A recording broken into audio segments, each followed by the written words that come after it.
বুঝছি না, তোর সঙ্গে ফাইনাল হিসাব করতে আসছি। হয় বোনের সাথে তোর সংসার হবে, নাইলে আজকে থেকে সংসার এখানে চিরদিনের মতো শেষ হয়ে যাবে। ফাজলামো করিস, টাকার জন্য নির্যাতন করিস, আজে বাজে কথা বলিস। চুপ করে আছিস কেন? হ্যাঁ, এখন চুপ করে আছিস কেন? কথা বল। তোর এত হেডম, এত গরম, থেমে আছিস কেন? বাবা, তুমি দেখতে পাচ্ছ ওর গলা দিয়ে আর কথা বের হচ্ছে না, ওর মুখের জবান বন্ধ হয়ে গেছে, দেখছো তুমি? তুই চুপ থাক রিপন, তুইও চুপ থাক। বাবা জামাই, কি তোমার সমস্যা বলো তো? আর টাকা নিয়ে কি হয়েছে সব কিছু আমাকে খুলে বলো। ভাইয়া, আপনি এইভাবে কথা বলছেন কেন আমার সাথে? আপনারা আমার বাসায় আসছেন, আমি আপনাদেরকে বলবো না বসার জন্য? আর কি সমস্যা, কি হয়েছে না হয়েছে, এটা তো আপনার বোন আপনাকে বলছেই, শুনেই তো আপনি আসছেন। আর আপনার কথাবার্তার ধরনেই তো বোঝা যাচ্ছে যে আপনার বোন রীতিমতো আপনাকে কান ভাঙিয়ে এখানে নিয়ে আসছেন যেহেতু সবই শুনবেন। আজকে শেষ দিন মানে কি? তার মানে আপনিও কি আপনার বোনের মতো করেই বলতে চান যে আপনার বোন আমার সঙ্গে থাকবে না, এটাই বলতে চান? ওকে ফাইন, আপনি যদি মনে করেন যেটা করবেন, তার আগেও আমি বলবো অন্তত আমার দুইটা কথা আগে শোনেন। চুপ, শয়তানের বাচ্চা, তুই কি ভেবেছিস? তুই নরম নরম কথা বলবি আর সেগুলো শুনে আমার বাপ ভাই গলে যাবে তাই ভেবেছিস? সেটা মোটেও না। শোন, আমি না তোকে উচিত শিক্ষা দেওয়ার জন্যই আমার বাপ ভাইকে আজকে ডেকেছি। যদি তুই মুখের উপর বেশি কথা বলিস না, আজকে তোর খেলা এখানেই শেষ করব, বলে দিলাম। এই তুই চুপ থাক। বাবা, তুমি এদিকে সরো। তুই এত কথা বলছিস কেন? এখানে আমি আসছি না, যা বলার আমি বলবো, তুই কোনো কথা বলবি না। বাবা, তুমি চুপ করো। তোমাদের মতো লোক দিয়ে হবে না, ওদের মতো বেদবকে শায়েস্তা করতে আমার মতো ইয়ং জেনারেশনের দরকার। তুইও চুপ থাক। বাবা জামাই, বলো তো তোমার কি হয়েছে? আসলে বাবা, আমি কি বলবো, আপনার সামনেই আপনার মেয়ে আমার সঙ্গে কোন ভাষায় কথা বলে যাচ্ছে। আর সব থেকে আশ্চর্যের বিষয় কি জানেন? আপনারা কেন আসছেন এখানে? নিশ্চয়ই আপনার মেয়ে আপনাকে বলছে, সেটা শোনার পরেই তো আসছেন। তো নতুন করে আমাকে তো বলার কিছু নেই। আর যদি আপনি বলেন যে আপনি আমার কাছ থেকে শুনবেন, তাহলে আমি আপনাকে বলবো, ভাইয়া যেভাবে ব্যবহার করতেছে তাতে করে আমার বলার কোনো মুখ নেই বাবা। আমি আসলে অনেক লজ্জিত। কিভাবে বলবো আপনাদেরকে, কি বলবো আপনাদেরকে, এটা ভেবে আমি নিজেই লজ্জা পাচ্ছি। আর তুমি কি বললে? আজকে আমার সাথে তোমার খেলা শেষ? তুমি আজকে আমার খেল শেষ করবা? দেখো, তোমার বাবা ভাই আসছে সঙ্গে, তার মানে এই নয় তুমি তাদের সামনে আমাকে অপমান করবে। তুমি আমাকে সবসময় যা করো আমি কিন্তু মেনে নেই, বা এর আগেও তোমার আমার যা হয়েছে এটাও আমি মেনে নিছি। আজকেরটা কিন্তু মানতে পারবো না। তুমি বাধ্য করো না তাদের সামনে তোমাকে অপমান করতে। ভাষা কোথা থেকে পাবি? পাবি না তো। দেখছিস না তোর ভয়ে হাত পা কাঁপতেছে, তোর পুরা শরীর ঘেমে যাচ্ছে, তার মানে তোর মুখের জবান বন্ধ হয়ে গেছে। এটা বুঝেছিস তুই? চুপ করো, একদম বেয়াদবি করবে না। মুখে যা আসতেছে তাই বলে যাচ্ছ, তাই না? তুমি কি মনে করছো তুমি এখন যা বলবো আমি তাই শুনবো? কি হয়েছে? তোমার বাবা ভাই আসছে তো কি হয়েছে? কি হয়েছে? তুমি এরকম দুর্ব্যবহার করতেছো কেন আমার সঙ্গে? কি রে, তোর তো এখনো গলাবাজি কমে নাই? তোর তো বড় বড় লেকচার এখনো থামে নাই? এখন কি তোর কান সাবার আবার দুটো চট দিব আমি? এই বেদব, তর্ক করিস কেন তুই? বাস ভাইয়া, আর একটা কথা বলবেন না আপনি। আপনি তো দেখি আপনার মনের মতোই, কোনো কথা না জেনে, কোনো কথা না বুঝে যা ইচ্ছে তাই বলে যাচ্ছেন। শোনেন, আপনারা আমার বাড়ির মেহমান। আমি চাই না আপনারা মেহমান হওয়া সত্ত্বেও আপনাদের সঙ্গে আমি দুর্ব্যবহার করি। আপনার বোনের সঙ্গে আমার একটা সম্পর্ক আছে, কারণ সে এই দেশের রাষ্ট্রীয় নিয়ম অনুসারে, ধর্মীয় নিয়ম অনুসারে আপনার বোন কিন্তু আমার স্ত্রী। ও আমাকে বলতেই পারে, কিন্তু আপনি ওর সঙ্গে সুর মিলিয়ে মুখে যা আসবে আপনি তাই বলবেন, এটা তো আমি মেনে নেব না। এই, তোমরা কি শুরু করলে? আমাকে কি সব কিছু জানতে দিবে, সব কিছু বুঝতে দিবে? এখন বেয়াদবি করছো কেন? জামাই, বলো তো তোমার কি হয়েছে? হ্যাঁ বাবা, আমি আপনাকে সবই বলবো, কিন্তু তার আগে আপনি আমাকে একটা প্রশ্নের উত্তর দেন তো। এই যে আমার মুখের উপরে টাকাগুলো ছুঁড়ে মারলেন, এই টাকাগুলো কেন ছুঁড়ে মারলেন আমার মুখে? ভাইয়া প্লিজ আপনি একটু বলবেন এই টাকাগুলো কেন আমাকে দিলেন? তুই জানিস না কেন টাকা চুরি দিয়েছি? এই টাকার জন্য তো সকাল নেই, বিকেল নেই, তিনও বেলায় তুই আমার বোনের সাথে অত্যাচার করিস। যখন তখন বলিস বাপের বাড়ি থেকে টাকা নিয়ে আয়। আরে তোর মতো ছোট লোকের সঙ্গে বোন বিয়ে দিয়ে কত বড় বিপদে পড়েছি একমাত্র আল্লাহ ছাড়া আর কেউ জানে না। ও, এবার বুঝতে পারছি। বাবা, আপনি আমাকে ক্ষমা করবেন। আচ্ছা বাবা, আপনি আপনার বুকে হাত দিয়ে বলতে পারবেন যে আপনি কখনো আমার মুখ থেকে কোনো ধরনের বেয়াদবি কথা শুনছেন? পারবেন না বলতে। আপনার মেয়েকে বিয়ে করছি আজকে আমি প্রায় 3 বছর। আমার সব থেকে বড় অপরাধ কি জানেন? আমি একটা মধ্যবিত্ত ঘরের সন্তান। আমার সব থেকে বড় অপরাধ কি জানেন? আমি লেখাপড়া জানা শিক্ষিত একজন বেকার। আমার সব থেকে বড় অপরাধ কি জানেন? আমি আপনার মেয়ের যোগ্য স্বামী হয়ে উঠতে পারিনি। আচ্ছা বাবা, আপনি তো একজন পুরুষ, আপনি বলেন তো, আপনি কি কখনো আপনাকে নিয়ে ভাবছেন? আমার মনে হয় আপনি ভাবেন নাই। প্রত্যেকটা পুরুষের ভাবনার মধ্যেই থাকে তার পরিবার, তার মা বাবা, ভাই বোন, স্ত্রী, সন্তান এবং তাদের ভবিষ্যৎ। এর বাইরে কোনোদিন কোনো পুরুষ কিন্তু চিন্তাও করতে পারে না। আপনার মেয়ের সাথে আমার টাকা পয়সা নিয়ে কোনো সমস্যা না বাবা।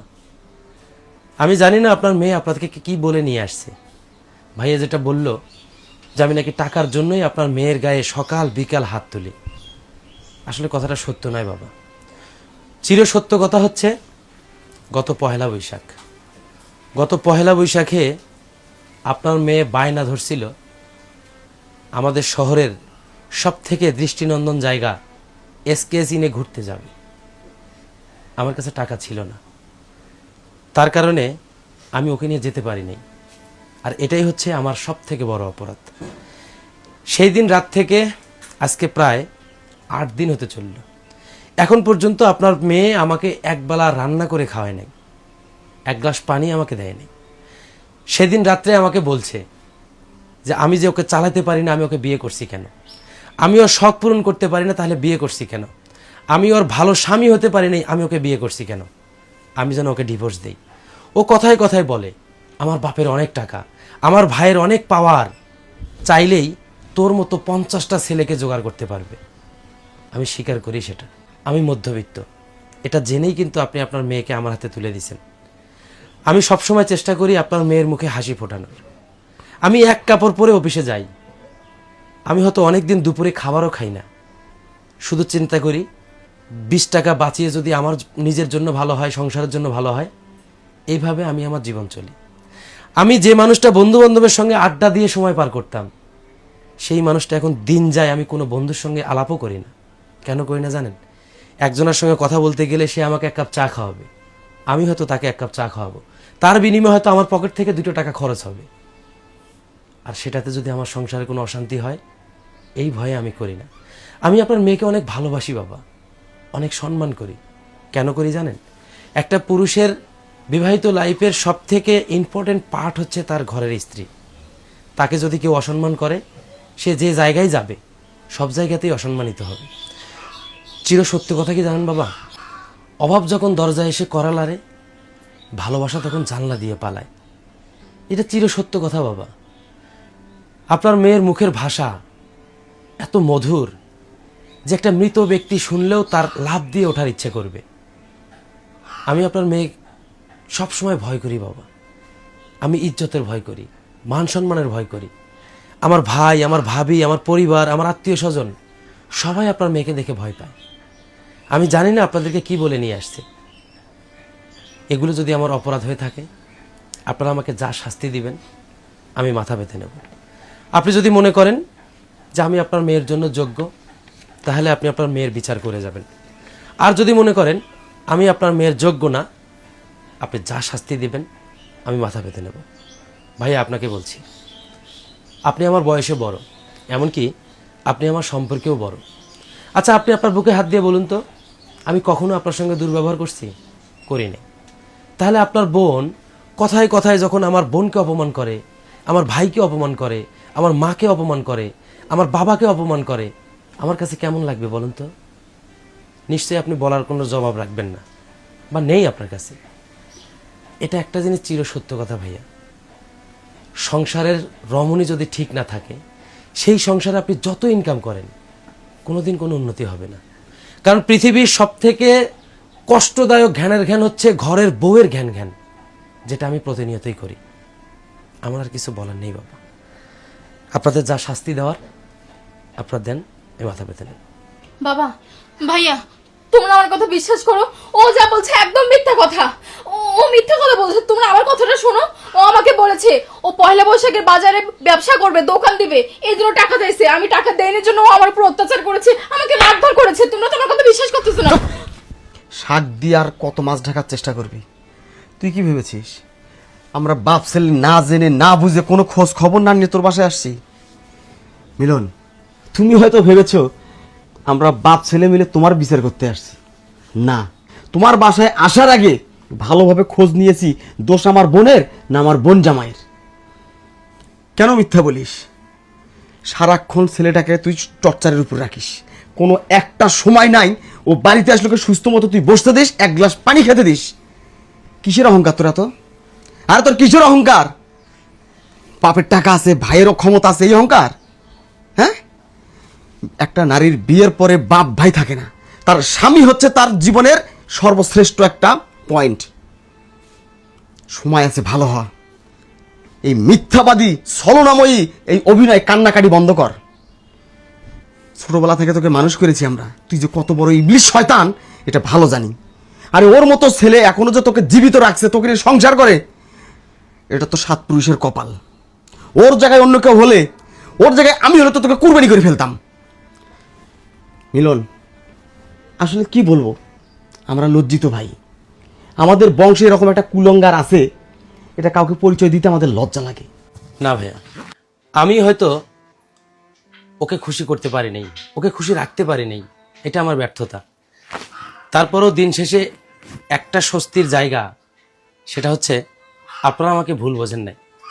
অথই, তোমাকে একটা কথা বলি, একটা জিনিস মনে রাখবে, বাবা মা ভাই বোন সবাই এক, হোক সেটা নিজের, হোক সেটা স্বামীর বাড়ির। তুমি ছোট মানুষ, তুমি ভুল করতে পারো, কিন্তু সেই ভুলগুলো সংশোধন করার দায়িত্ব কিন্তু আমার। আমি তোমার হাজবেন্ড হিসেবে তোমার চলাফেরার জীবন দশার প্রত্যেকটা জিনিসের জিম্মেদার কিন্তু আমি মানি আমি তোমার সকল চাহিদা পূরণ করতে পারি না, তবে হ্যাঁ, এটা বিশ্বাস রাখো, কোনো একদিন আমার অনেক কিছু হবে, সেদিন হয়তো তোমার ভালোবাসাটুকুও আমি পাবো না। তাই বলি কি, আমরা যদি দুইজন একত্রিত হয়ে আমাদের ভবিষ্যতের পরিকল্পনা করি, আমাদের সংসারটার পরিকল্পনা করি, তাহলে হয়তো আমরা আমাদের ভুলগুলো কাটিয়ে উঠতে পারবো। তুমি কেন বোঝো না? তুমি বাবাকে অভিযোগ করো, ভাইকে অভিযোগ করো, তাদেরকে ডেকে আমার বাসায় নিয়ে আসো, এই যে দুই একদিন পর পর অশান্তি করো, এটা কি ভালো দেখায় বলো? এটা ভালো দেখায় না। তোমাকে আমি অনুরোধ করে বলছি, তুমি বলো তো, তুমি কি আমাকে ভালোবাসো না? ভালোবাসি আমি তোমাকে, তুমি আমাকে মাফ করে দাও। আমি যা করেছি অনেক বড় ভুল করেছি, অনেক বড় অন্যায় করেছি। আমি তোমাকে কথা দিচ্ছি, আজকের পর থেকে এমন ভুল, এমন অন্যায় আমি আর কখনো করব না। শোনো, ক্ষমা চাওয়ার কিচ্ছু নেই। তুমি একটা দিন মনে রাখো, বিলাসিতা একদিন না একদিন জীবনে আসবে। আজকে যদি পকেটে অর্থই না থাকে, তুমি বিলাসিতাটা করবে কিভাবে? আর বিলাসিতা করতে গেলেই তো অর্থের প্রয়োজন। তো আমরা যদি এখন বিন্দু বিন্দু করে জমিয়ে ভবিষ্যতের বিলাসিতার পুঁজি করি, তাহলে এটা কি ভালো না? হ্যাঁ, হ্যাঁ, ওকে, আমি তোমাকে ক্ষমা করে দিলাম, তুমিও আমাকে ক্ষমা করে দিও। কারণ আমিও তোমার কথা মতো হয়তো তোমার মন রক্ষা করতে পারিনি, তবে আমি কথা দিচ্ছি, আমি চেষ্টা করব তোমাকে ভালো রাখার। বাবা, ভাইয়া, প্লিজ আপনারা বসুন। শোনো, তুমি যাও, রান্নার ব্যবস্থা করো, আমরা সবাই মিলে একসঙ্গে খাবো। যাচ্ছি। যাও।